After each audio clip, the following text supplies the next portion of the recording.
And maybe at this point, I should say that my journey in rediscovering the power of my menstrual cycle didn't come about through learning about my biology. It actually came about through astrology. And that was because when I was probably in my early 20s, when I took my first astrology workshop and I saw my natal chart for the very first time. And it just so happens that I was born on the full moon. And there were many aspects in my chart that indicated that it was important to look at this particular aspect of my chart. And that was really how my journey began. And as you know, and I think many of the audience here would also be aware of, the word menstruation has its etymological origins in month for Latin, right? And also for Greek, it's spelled M-E-N-E. So clearly in ancient times, they knew that women's cycles synced very much with the moon cycle, and that's how the word month is derived. So when I started peeling the layers, I actually first began by following the moon cycle. And then I realized that I could also track my cycle. And then when the two come together, that's when there's a lot of creative magic in this. So when I realized it, it was like, wow, why didn't I know about this earlier? Why did I only discover this probably in my early 30s and late 20s? So I realized that this was something that could possibly be very useful for the women that I work with. And that's really how my journey began. Earlier on, I mentioned how it was learning about the moon in my chart that got me started on this journey in my menstrual cycle. And I feel that, if you're wondering what would be helpful for me to do, what would tending to myself look like when I'm on my period, when I'm on my flow, one of the things that you can look at, which could be helpful, is to look at your moon placement in your chart, to look at what sign it is in. And I'll just give an example for myself. So my moon is in Gemini, and in simple astro speak, Gemini rules the mind. It rules communication. And I find that what I tend to lean towards, what I enjoy doing to nourish and feed myself when I'm on my period, is I love to use the time to just curl up in bed, read a good book, watch a movie, just to catch up on something that would nourish and feed me on a mental level, because that's how my unique energetic signature is like.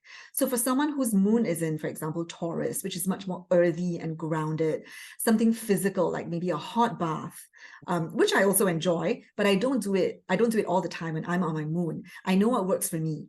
And so someone whose moon is in Taurus could find that maybe it's eating something very nourishing for herself, like that would help her.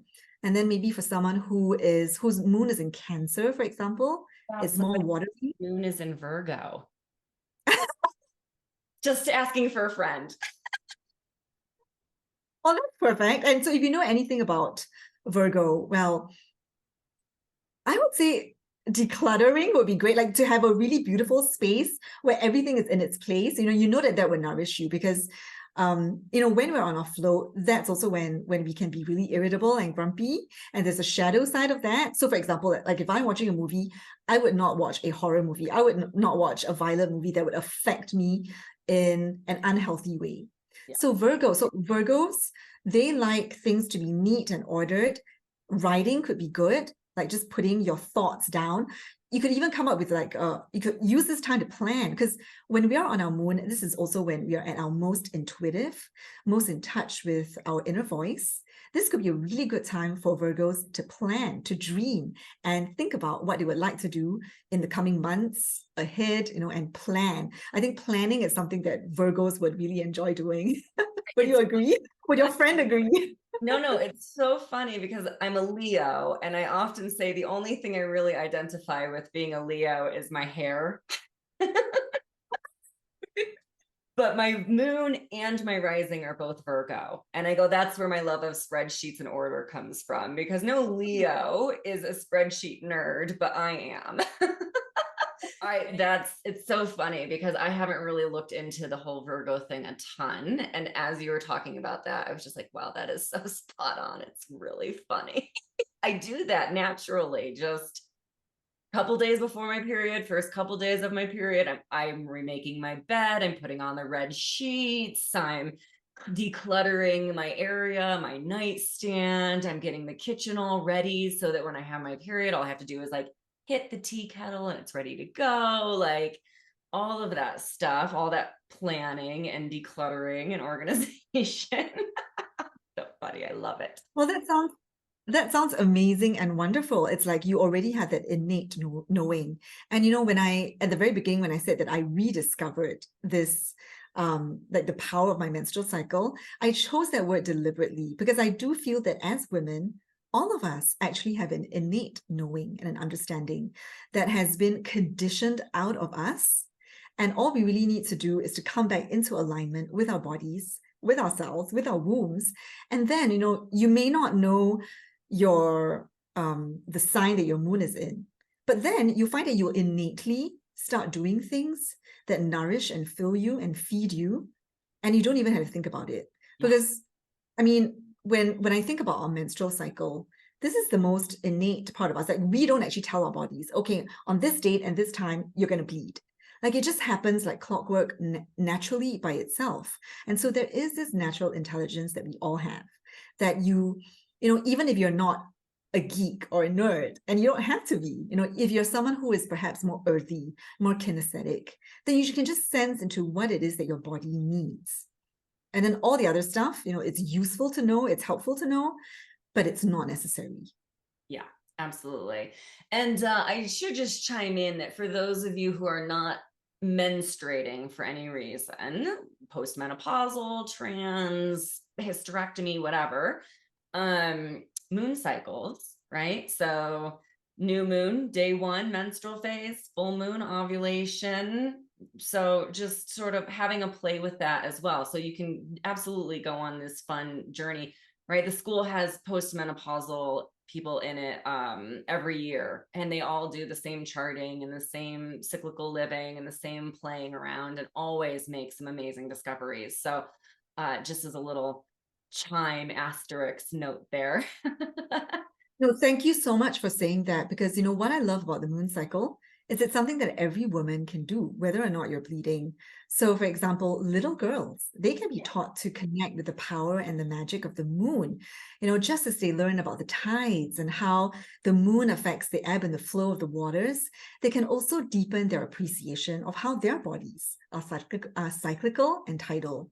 And also, for women who are well into their menopausal years and they're not bleeding anymore, there can also be an honoring and a reverence of what I call your crone or your grandmother years, just by syncing your rhythms with the moon. And oftentimes we call it grandmother moon for a reason, because there is a reason. Or rather, I would say there is wisdom in calling the moon the grandmother, because it holds a whole archive and a field of energetic wisdom there that, in fact, I think if you're not in your bleeding years and you only have the moon cycle to follow, in some ways you are energetically a lot closer, like you're more energetically sensitive to the moon's rhythms because you don't have your own body's rhythms to deal with. Yeah.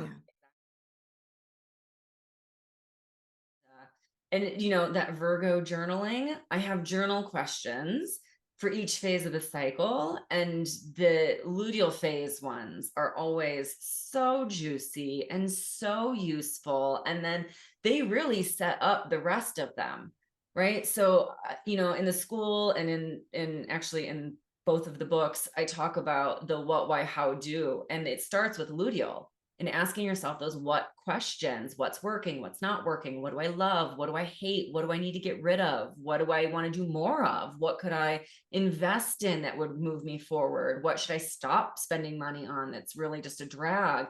And then you go, why in menstrual? Why did that work? Why didn't that work? Why is that good for the business? Why isn't it? And then how do I implement these things that I've come up with in the last two phases and then go do them? And it really is that luteal phase. And it's the reason that I start with a luteal phase in my book, because it's just such a foundational phase for people that if you really can do the shadow work, like as you were saying, really go in and take a look at those things, you can move so much further, so much quickly, or so much more quickly. Sorry about my English there. But you can really move further, faster, and with so much more clarity, right? Like your alignment journey is absolutely like if you're tapping into the power of that luteal phase, you're going to come into alignment easier. You're going to move forward clearer. There's less shiny objects and distracting tasks and all these things. And you can really move forward, I think, in a much clearer, confident version. But you have to do that shadow luteal work. And it's a matter of, instead of running away from the cycle, turning around and facing it, going forward into it. And it's tough for people. Also, just to say that you can make it fun. And I Yeah. guess this is where my school teacher background comes in, because, students, they don't always want to learn. Sometimes they see it as a drag or a chore. And my role was to really help make learning fun. So, I love what you said about, for you, like what worked really well for you was the journaling to have the questions. My Gemini moon loves role playing. It loves putting on the detective cap. This is when I investigate and something gnaws at me and I'm irritated. I'm like, why? Why do I find it so frustrating? And this is when I drill down deep. I picture myself as a sleuth trying to get to the heart or the truth of the matter. And that's how I make it entertaining and fun and playful for myself, because that's what my moon in Gemini needs. Yeah. So again, like if you know what works for you, tap into that and know that all you're doing is that you're simply accessing the power phase of your menstrual cycle to get at the root, to get at the truth. And at the end of the day, it's the truth that will set you free.